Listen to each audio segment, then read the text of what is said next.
हालात छा मसलो है? शाहवा समूह अॼु सुबुह मुंहिंजो नंढड़ो शाहज़िब साम्हूं आयो पियो पेपर ॾियणु प्रैक्टिकल हो गारे में मुंहिंजो स्ट्री नाली ते पहुतो हुन सां गॾु अवेश समूह हो छोकिरो पुलिस हुते बीठल हुई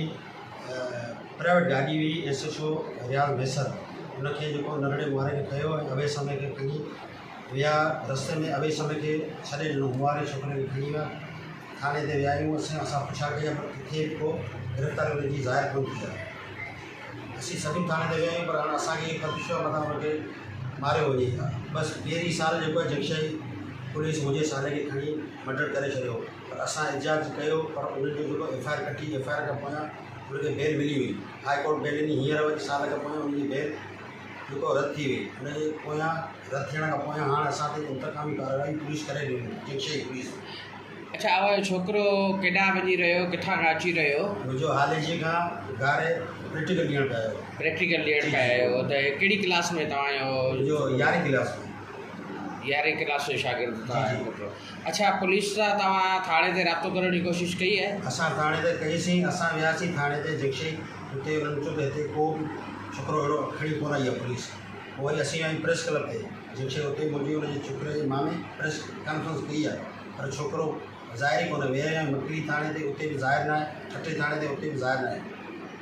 अच्छा अव्हांखे की ख़बर पई त इहो पुलिस ई तव्हांजे निकिरे खे जेको खयो आहे? असां त हुन सां गॾु छोकिरो ॿियो अवेश समूह हो हुन सां गॾु हो शाहज़िब समय सां हुनखे हिननि खयो पर रस्ते में हुनखे लाहे छॾियो हुननि बाक़ी अवेश वरी मूंखे ॿुधायो घर वारनि खे ॿुधायो त शाहज़िब खे पुलिस खणी आहे जगशई वारो SHO खणी वियोसीं। अच्छा आवाज़ जो छा मुतालबो आहे? असांजो इहो मुतालबो इहो आहे त असांखे जो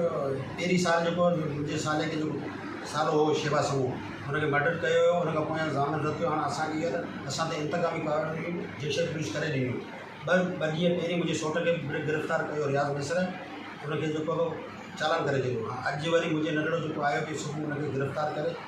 गुम करे छॾियो आहे असांजो इहो IG खां SSP ठटा खां जेको मुतालबो आहे त हिनखे गिरफ़्तारी